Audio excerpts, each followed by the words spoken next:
Приветствую всех на канале. Глянем, что в посылке. Так, в посылке у нас радиоконструктор. Вот, это даже не приемник, как может показаться. Это приемно-передающее устройство, такое портативное, на FM диапазоне. Вот такой я закупил. Дорого стоит, дорого, да, к сожалению, так. Но вот внутри есть у нас на китайском инструкция, к сожалению, только. Но хотя бы есть перечень деталей. Вот чип, который используется в передатчиках, часто КТ-0803L. И чип приемника RDA5807. И усилитель TDA. Тут неправильно написали 28, а может быть и правильно. TD2822. Вот. Ну, еще транзисторы тут есть. Все надо собрать. Как будем собирать? По схеме, наверное. Ну и надеемся, на плате все обозначено. Вот она схема.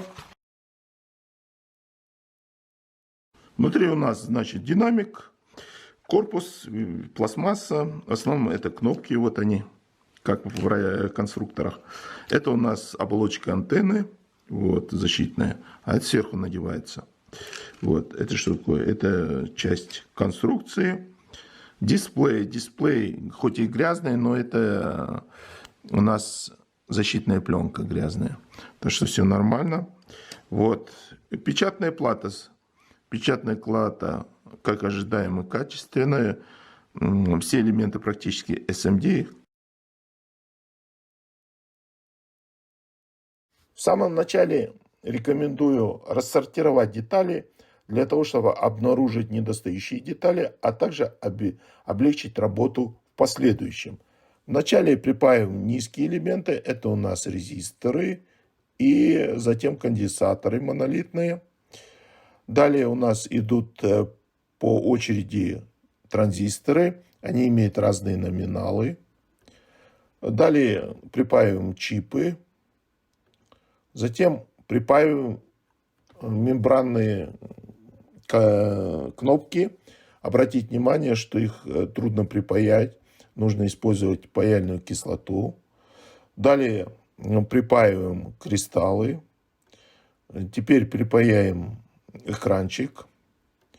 Припаиваем электролитические конденсаторы. Обратите внимание, электролитические конденсаторы имеют полярность плюс-минус. Они указаны как на самом конденсаторе, так и на печатной плате.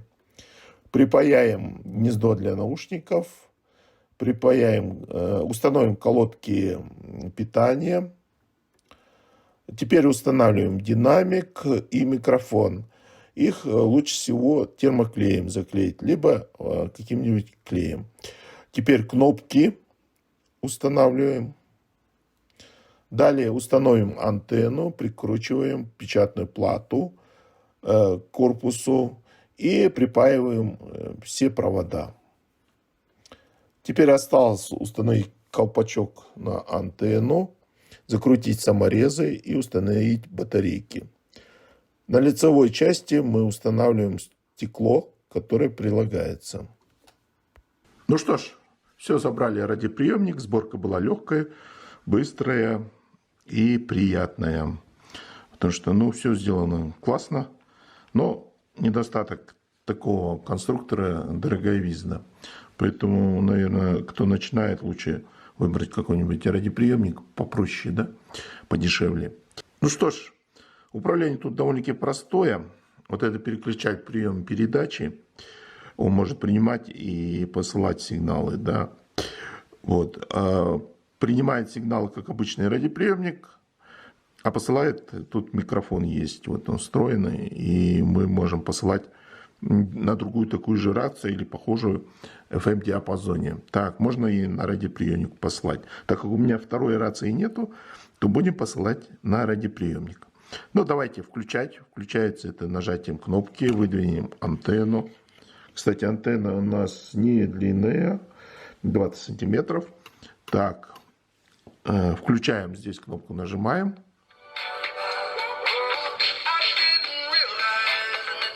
Звук очень хороший, громкий достаточно. Вот 0. И уже громкий. Ну, у китайцев все громко. Настраиваемся на следующий канал. Отлично ловит, отлично. Следующий канал.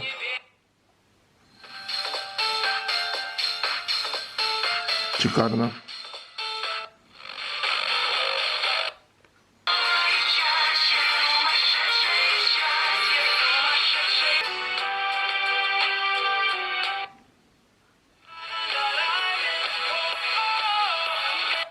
Нажатие этой кнопки приводит к переходу в режим передачи от 98 МГц.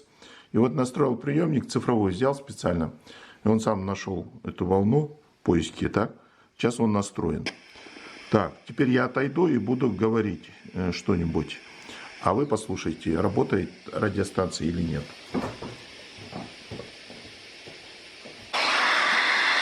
Говорит человек с паяльником, говорит человек с паяльником. Говорит человек с паяльником, говорит человек с паяльником. Говорит человек с паяльником, говорит человек.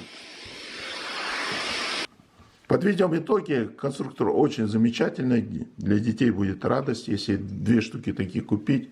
Они могут друг с другом переговариваться, посылать сигналы. Нужно выбрать какую-то частоту, где свободно от радиостанции. И, в принципе, могут играться. Но в пределах одного дома, квартиры. Наверное, дальше он не передает. Это маломощное такое устройство. Спасибо всем за внимание. Подписываемся на канал. Будет много чего интересного. Пока.